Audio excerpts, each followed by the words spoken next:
सुबह के 7:30 बजे थे। घर के आंगन में खामोशी पसरी थी।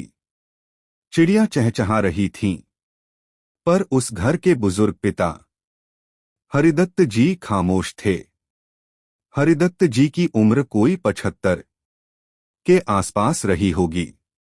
सफेद बाल, आंखों में हल्का धुंधलापन और चलने के लिए एक पुरानी सी छड़ी।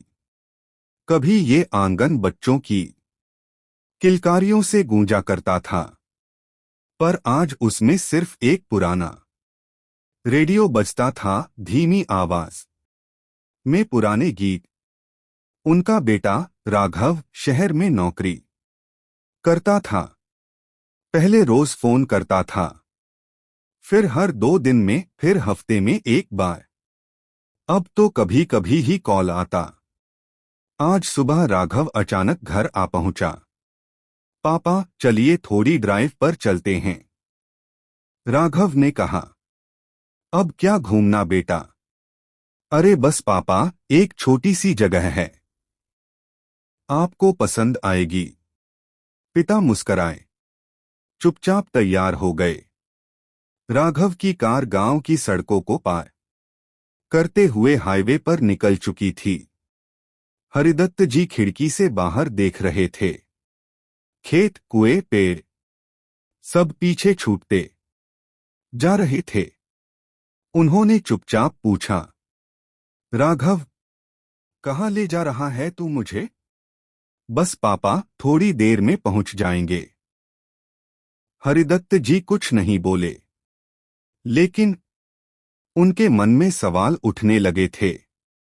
कहीं कहीं वृद्धाश्रम तो नहीं ले जा रहा?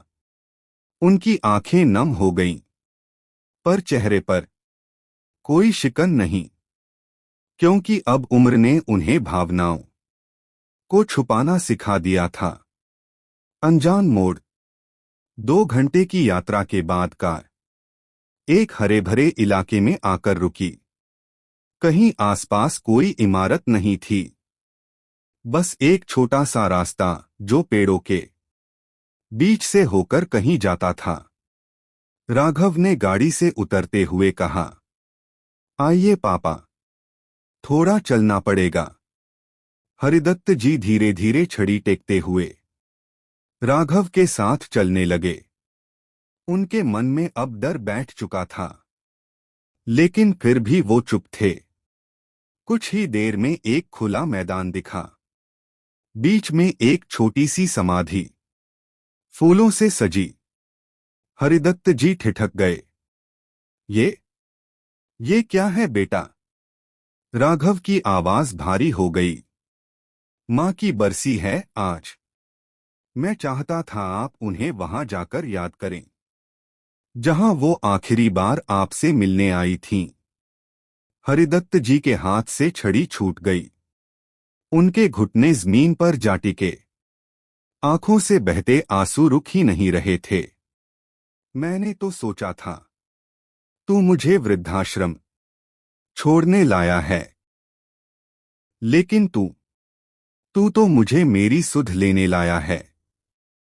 वहां बैठकर हरिदत्त जी ने वो सब याद किया जो जीवन की भागदौड़ में पीछे छूट गया था।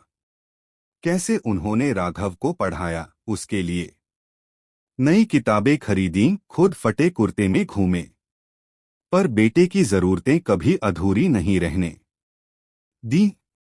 कैसे पत्नी के जाने के बाद उन्होंने अकेले घर को संभाला। बेटा, मैंने कभी नहीं कहा, लेकिन मां के जाने के बाद बहुत टूट गया था। मैं तुझे बोझ नहीं बनना चाहता था। राघव ने पिता का हाथ थामा। पापा, बोझ वो होता है जिसे हम उठाना न चाहें। आप तो मेरा सहारा हो।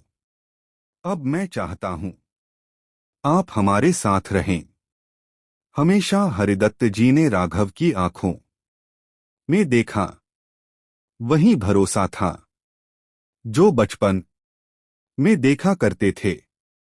अगले दृश्य में घर के आंगन में फिर से रौनक थी। हरिदत्त जी अब पोती को कहानियां सुला रहे थे। बहू उनके लिए गर्म चाय लेकर आई। राघव बालकनी में खड़ा उन्हें देख रहा था। पापा, घर कैसा लग रहा है? अब घर जैसा लग रहा है, बेटा। रेडियो फिर से बज रहा था। इस बार आवाज थोड़ी तेज थी। गाना था, बाबुल की दुआएं लेती जा। रिश्ते अक्सर शब्दों के मोहताज नहीं होते, बस वक्त पर निभाए जाएं तो उम्र भर साथ चलते हैं।